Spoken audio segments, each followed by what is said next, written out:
오늘도 이렇게 잘 오셨습니다. 새벽을 깨워서 하나님 앞에 나와 예배하며 말씀 듣고 기도하시는 모든 분들에게 하나님의 은혜와 복이 충만하게 임하기를 간절히 축원합니다. 하나님께서 여러분들을 사랑하십니다. 자, 우리가 이렇게 한번 얘기해 주시기 바랍니다. 하나님은 나를 최고의 보배로 여기십니다. 옆에 사람에게 한번 얘기해 주시기 바랍니다. 나는 당신을 사랑합니다. 축복합니다. 기도 응답의 주인공 되세요.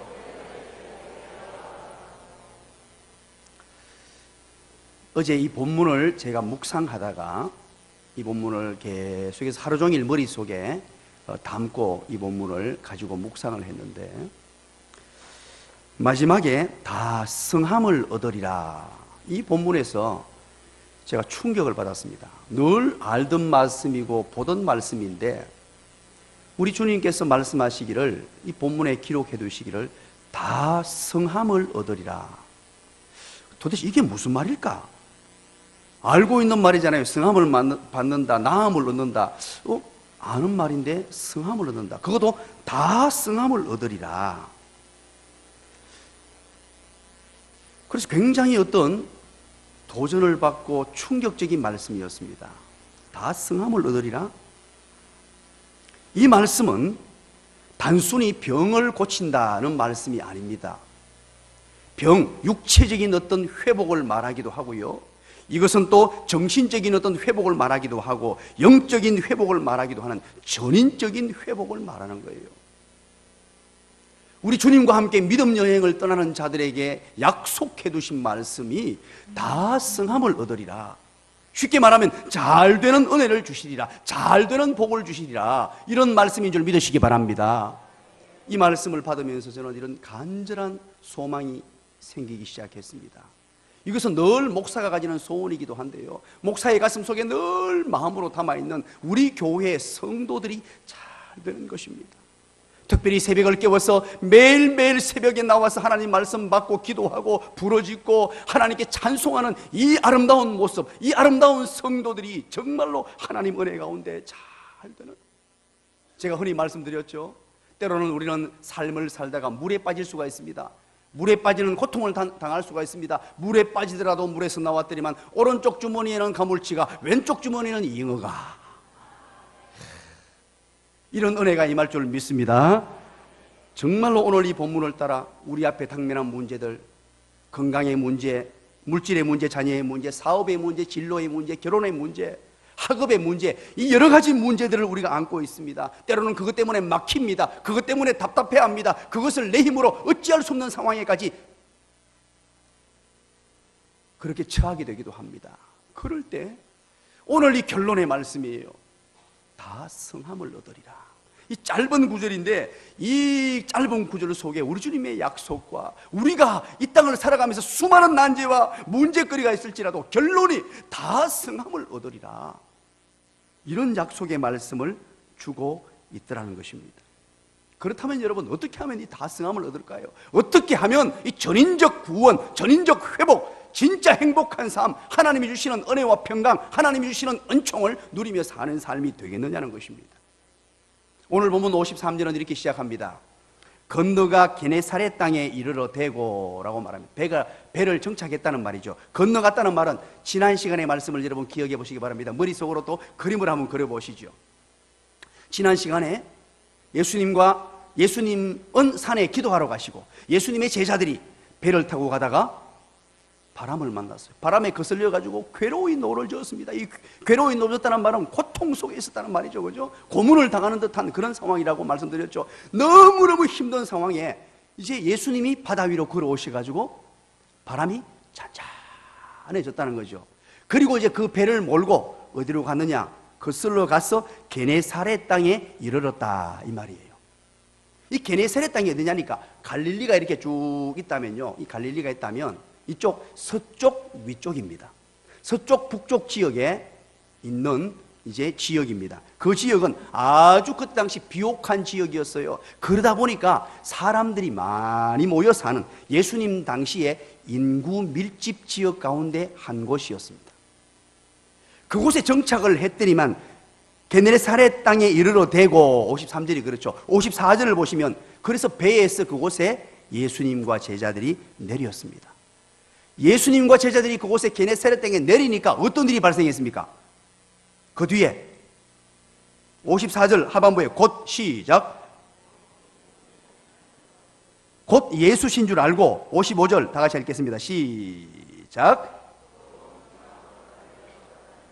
예수께서 어디 계시다는 말을 듣대로 병든 자를 침상채로 메고 나왔더라. 아멘. 자, 예수님이 어디 계시다는 말을 듣는 대로, 예수님이 어디 계시다는 말이 듣는 대로 그 온 지방 사람들이 돌아다니면서 막 예수님이 어디 계시냐, 그 예수님이 왔다는 걸 이제 알았던 거예요. 우리 게네사렛 이곳에 예수라는 분이 오셨다. 그분이 오셨다. 우리가 소문으로 듣던 그분이 오셨다. 그분 있잖아. 와, 그분 능력을 행하시던 분, 그 입에서 수많은 하나님의 가르치심을 가르치시던 그분, 병자를 고치시던 그분, 그분이 드디어 우리 동네에 오셨다 하더라. 이러니까 사람들이 이곳저곳을 다니면서 예수께서 어디 계시다는 말을 듣는 대로 병든 자를 막 데리고 왔다는 말이에요. 자, 오늘 이 본문을 통하여 다 성함을 얻으려면, 우리 인생에서 다 성함을 얻는 은혜와 복을 누리려면 예수께서 어디에 계신가를 알아야 한다 하는 거예요. 이 첫 번째입니다. 예수님께서 어디 계시냐? 예수님께서 계신 곳으로 우리가 나아가야 한다는 것입니다. 그렇다면 우리 오늘 현 시대를 사는 여러분들, 예수님이 어디 계십니까?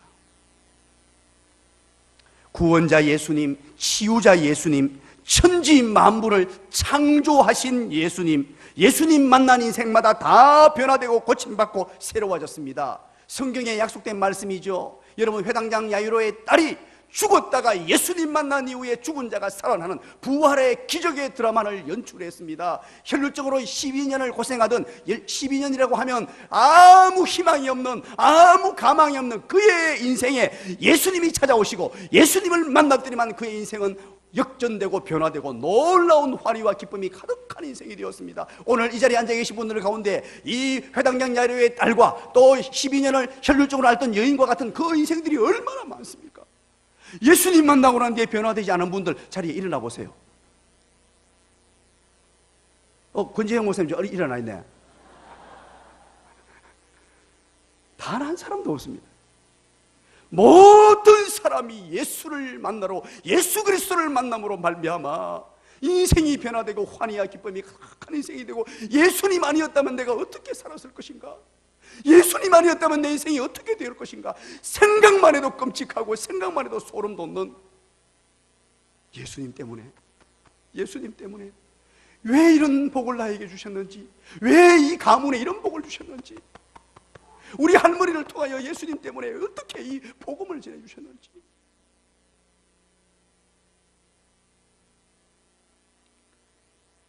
예수님이 어디 계실까요? 신앙 고백의 중요한 전제 가운데 한 가지가, 우리가 지금 마가복음과 함께 떠나는 이 40일간의 행복한 여행 가운데 예수님이 누구신가? 이 물음을 가지라 그랬죠. 예수님은 하나님이신 줄 믿으시기 바랍니다. 예수님이 하나님이세요. 예수님이 하나님 되신 분입니다. 하나님 되신 그분, 그 전능자는 우리가 기본적으로 알죠. 어디나 계시죠. 하나님은 어디나 계신다. 어디 아니 계신 곳이 없다. 이게 맞습니다. 정답입니다. 그러나 때로는 특정한 장소, 특정한 공간에 하나님이 임재하시는 거 여러분 알고 계세요? 우리가 옛날 구약 시대는 성전을 짓잖아요. 솔로몬이, 그죠? 솔로몬이 성전에 지어서 그곳에 예수님 임재했다, 예수님 모신 장소라고 생각을 했습니다. 그런데 솔로몬이 그 성전을 짓고 난 뒤에 어떤 고백을 했습니까? 이런 고백을 했죠. 하나님이 참으로 땅에 거하시리까 하늘과 하늘들의 하늘이더라도 주를 용납하지 못하시겠거늘. 이런 고백을 해요. 이 말은 무슨 말입니까? 정말 중요한 말이죠. 천지를 창조하신 분이 이 공간에 어떻게 갇혀 있을 수 있느냐는 거예요. 이 공간 아니고 이 땅에 어떻게 거하시느냐. 하늘의 하늘이라도 만물 위에 만물 위에 어디든지 거하시는 분이 어떻게 여기 갇힐 수 있느냐. 하나님의 성전을 지으면서 감격스러워서 고백했던 내용입니다. 이 성소에 거하 계십니까? 그 말은 이것을 바로 하나님의 초월성이라고 말합니다. 하나님은 아니 계신 곳이 없고 어디든지 계신 분입니다.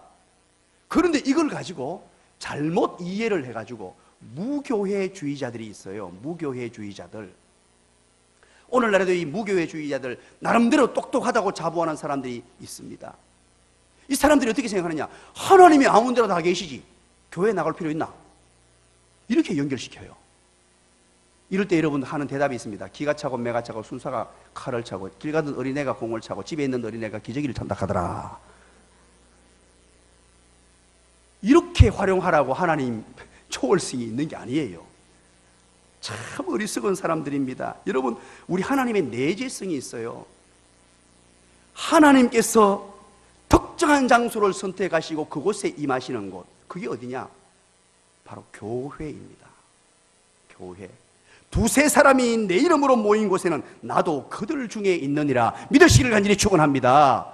예수 그리스도를 믿는 사람들의 모임, 교회, 하나님의 택한 백성들의 모임, 교회, 그곳에 하나님의 임재가 있고 예수 그리스도가 찾아오시는 줄 믿으시기를 간절히 축원합니다. 축원합니다. 그래서 오늘 이 시간에, 새벽을 깨우는 이 시간에 하나님을 사랑하는 사람들이 모인 이곳에 예수님이 찾아오시는 줄 믿으시기를 간절히 축원합니다. 우리가 왜 이렇게 새벽마다 잠을 깨울 수 있습니까? 무엇 때문입니까? 바로 예수님 만나려고 그러잖아요. 다 성함을 얻으려면 예수님 계신 곳 예수님 만나고 예수님 만나면 된다고 약속하셨는데, 그 예수님을 내가 눈으로 보고 그 예수님의 음성을 듣고 그 예수님의 그 기적을 체험하기 위하여 이 자리에 나오신 줄 믿으시기 바랍니다. 두세 사람이 내 이름으로 모여서 간구하는 소리를 들으시고 그곳에서 주님을 찾는 자, 합심하여 하나님을 찾고 하나님을 부르는 자에게 하나님의 놀라운 은혜와 복을 주는 줄 믿으시기 바랍니다. 그것이 바로 예배입니다. 하나님의 백성들, 하나님의 택한 성도들이 모인 곳, 교회, 이곳에서 예배할 때 하나님은 큰 은혜를 베푸시고 은혜의 공급수단으로 한량없는 은혜를 베풀어 주시고 말씀을 통하여 은혜 주시고 하나님의 그 놀라운 사랑을 확인시켜 주시고 가슴이 뜨뜻하게 만들어 주시는 거예요. 또 한 가지는 무엇입니까? 두 번째입니다. 예수님께서 어디 계신가를 알아야 된다라고 말씀드렸는데, 병든 자를 침상째로 메고 나오니 그럽니다. 이것은 바로 이제 예수님께로 나와야 된다고 했고, 예수님께로 사람을 데리고 오셔야 돼요. 어떤 자들을요? 병든 자를. 이 세상에 수많은 병든 자들을 다 데리고 와야 됩니다. 왜 여기서 침상째로 그렇게 얘기할까요? 이것은 바로 스스로 일어날 수 없기 때문입니다. 스스로는 꼼짝할 수 없습니다. 완전한 무기력 속에 빠져서 절망 속에 주저앉아서 누군가 도와주지 아니하면 꼼짝하지 못하는 사람들, 그분들은 누군가의 도움이 필요한데 그 도울 자가 누구냐? 따라서 하시기 바랍니다. 바로 내다. 바로 내가 그 일을 감당하는 거예요. 오늘 이 본문을 보면서 병든 자를 침상째로 메고 나오니 하니까 우리 앞에 봤던 말씀이 기억나죠? 마가복음 몇 장이죠?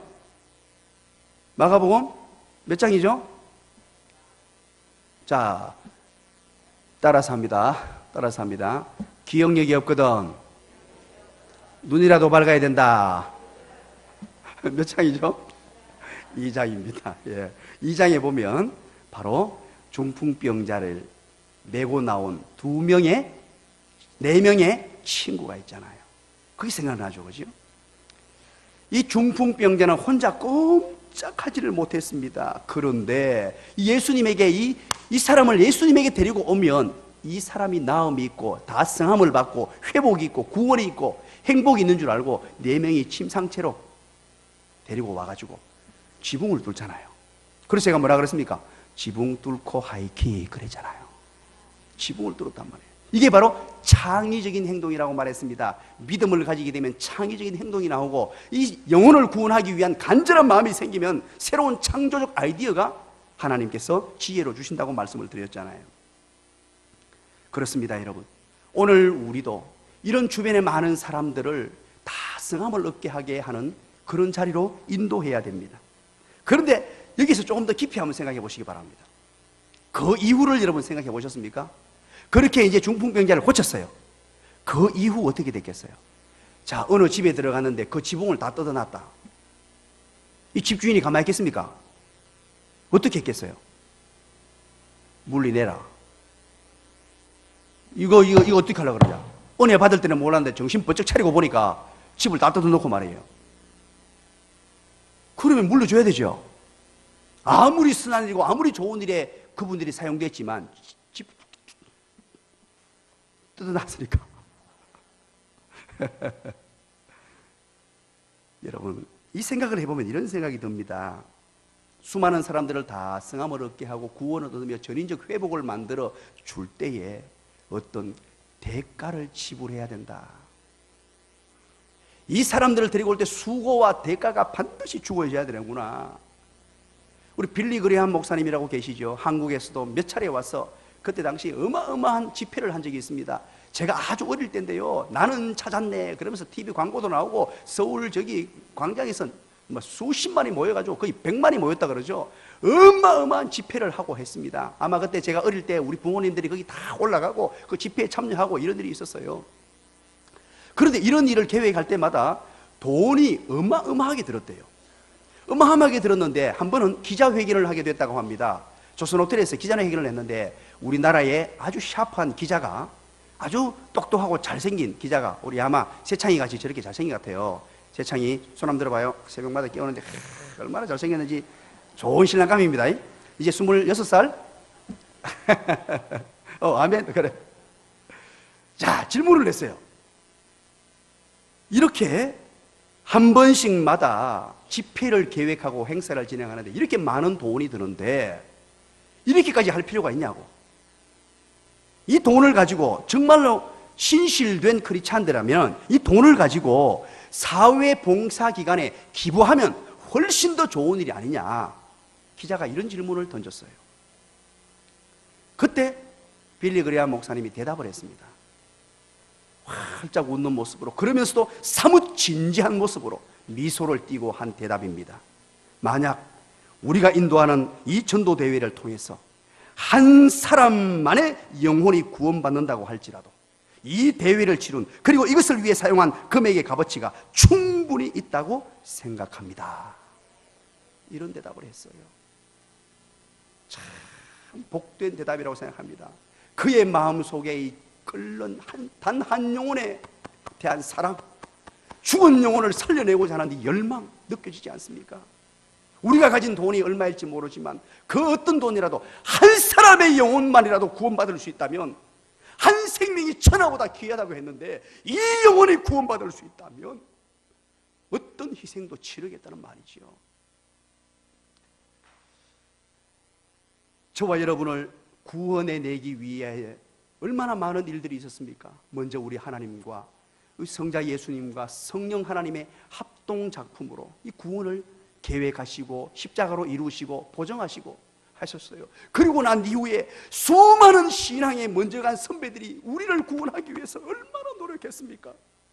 저를 여기에까지 이르도록 하기 위해서 성장하고 성숙시키고 하나님의 사람으로 만들기 위하여 얼마나 많은 사람들이 대가를 치른 줄 아십니까? 제가 어린 시절에요, 교회 가기 싫어가지고 옛날에 영희 철이 크로스 그리고 하는 만화 영화가 아침에 했어요.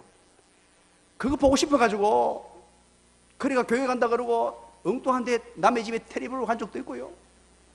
그리고 촌에 살면서 우리 닭을 크게 키우는 닭게장 하는 사람이 있어요. 닭을 엄청나게 키우는데 그 닭을 뭘 먹였냐면 개구리를 먹였어요. 개구리 한 마리당 그때 매돈 그래가지고 주일날 교회 간다고 교회 다녀오겠습니다 그러고 쫓아나가가지고는요 개구리 잡으러 쫓아다니고, 그래가 개구리 그거 팔아가지고 입에 하드 하나 넣으려고 그때 아버지에게 들켜가지고요, 아버지가 그걸 아시고는 눈물을 흘리면서 연탄 찌개 그 있죠, 쇠붙이, 그걸 가지고 두드리 패더라고요. 내가 그때 한 대 맞고는요, 교회에 빠지면 일이 맞는구나, 이 절단 나는구나. 이거는 그 선한 분이, 그 착하신 우리 어른께서, 아버지께서 이 연탄 찌개라고 하니까 제가 그때 얼마나 충격을 받은지 몰라요. 우리 아버지의 헌신과 희생, 어머니의 기도, 우리 할머니의 그 사랑함, 저를 인도해 주셨던 수많은 교역자분들, 우리 전도사님들, 목사님들, 그리고 저를 남모르게 눈물 흘리면서 도우셨던 수많은 사람들, 그 헌신과 희생, 제가 그냥 하늘에서 뚝 떨어져서 믿음의 사람으로 세워진 것이 아니라 그 많은 사람들의 물질의 헌신, 시간의 헌신, 이런 모델 그 눈물 뿌려서 기도하는 헌신들, 제가 생각해 보면요, 밤새도록 간증해도 간증이 다 안 될 정도로 수많은 사람들의 헌신이 거기에 숨어 있더라는 거예요. 그것이 바로 침상체에 메고 나오는 수고예요. 왜 그분들이 그렇게 수고하고 헌신했을까요? 무엇 때문일까요? 바로 다 승함을 얻는 전인적인 구원, 완전한 회복, 영적 구원을 받아 행복을 누리고 육적 구원을 받아 회복을 누리고 이 땅을 살면서 먼 훗날 저 천국에까지 이를 때까지 완벽한 하나님의 사람으로 세워지는 것을 꿈꾸면서, 그렇지 않으면 죄악으로 절망하고 죄 때문에 죽어가고 죄악으로 완전히 망하는 인생임을 알기 때문에 어떻게든 이 인생 살려내려고 수많은 사람들의 헌신이 있었다는 것입니다. 그걸 우리는, 사도 바울은 이렇게 말합니다. 빚진 자라고 말합니다. 평생 갚아도 갚지 못할 그 빚진 자의 삶이죠. 마지막 세 번째입니다. 56절을 우리 다 같이 읽겠습니다. 56절 시작. 아무데나 예수께서 들어가시는 지방이나 도시나 마을에서 병자를 시장에 두고 예수께 그의 옷가이라도 손을 대게 하시거늘 간구하니 손을 대는 자는 다 승함을 얻으리라. 아멘. 많은 사람들이 막 몰려들었는데요, 예수님에게 옷에 뭐를 대는 자? 손을 대는 자는 다 치유했다. 이 말은 무슨 말입니까? 믿음으로 손을 대는 자. 여기 믿음으로가 빠져있죠. 그죠? 믿음을 가진 자입니다. 예수님을 절대적으로 믿는 자입니다. 우리가 5장에서 혈루증을 앓는 여인을 살폈죠. 바로 믿음의 만짐이라 그랬죠. 그죠? 믿음으로 터치했더라. 그런데 여기서 손을 대는 자는 다라는 말이 중요합니다. 한 사람도 예외 없이 믿음의 만짐을 하는 자, 믿음을 가지고 나오는 자, 우리 주님 믿습니다라고 달려나오는 자는 다 승함을 얻었다는 거예요. 이 믿음의 비밀입니다. 믿음의 어마어마한 비밀이에요. 하나님을 믿고 예수 그리스도를 믿는 자만이 아는 이 믿음의 비밀, 기가 막힌 비밀이에요. 그런데 이 믿음은요, 그냥 생기는 게 아니에요. 믿음은 믿고 싶다고 믿겨지는 게 아니고, 믿으라고 두드려 팬다고 믿겨지는 게 아니에요. 믿음은 하나님의 선물입니다. 먼저 나에게 믿음을 주신 하나님 감사합니다. 찬양하시기 바랍니다. 이 오묘한 진리, 이 오묘한 비밀을 내게 깨달아지게 하시고 나에게 믿음 주신 하나님 감사합니다. 이 믿음의 세계는 하나님이 하시는 일이에요. 성령께서 하시는 일입니다. 성령이 하시는 일이 믿음이 생기게 하시는 일이에요. 내 주변의 사람들, 하나님 도와주세요. 그래서 이게 기도가 함께 해야 되는 거예요. 복음 전하는 일에는 반드시 기도가 수반되어야 하는 것입니다. 전반기가 끝났는데 어떡하죠? 이제 끝났습니다. 왜 또 하라 그래 자꾸. 이 반응이 설교 온 거 없는데 이제 전부 다 이러고 막 불꽃 같은 눈망울로 쳐다보면서 마치면 안 돼요 그러는 바람에 내가 지금 굉장히 부담스러운데, 다음 장 넘어갈까요? 7장. 그동안 전반기 수고 많으셨습니다. 그리고 고맙습니다. 감사합니다. 내일 새벽은 아쉽지만 없습니다. 안 아쉬우면 뭐죠? 현수야 아쉽지? 현수는 지금 목이 다 쉬었어요. 부러지서 기도한다고. 얼마나 힘차게 부러지는지. 전반기 이제 19일 동안 열심히 달려왔습니다. 여러분 고맙습니다. 함께 손에 손을 맞잡고 믿음 여행을 하게 되어서 얼마나 행복했는지 모릅니다. 너무 기쁘고 너무 좋아서 이것을 어떻게 주체할 수 없을 만큼 그렇게 좋았습니다.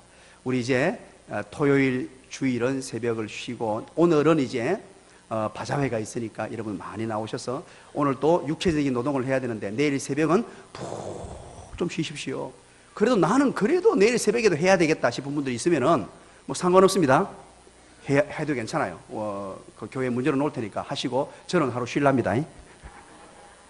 푹 좀 쉬시고 그동안 잠 부족한 거 보충도 하시고 그렇게 했었으면 좋겠습니다. 우리 이 시간 기도합니다. 월요일 날 또 다시 이제 하반기가 시작되는데 기대하면서 우리 예수님과 함께하는 믿음 여행을 꿈꾸고 기대하면서, 자, 우리 하나님, 사랑하는 하나님, 내가 하나님 앞에 나왔습니다. 두 손 한번 들어볼까요?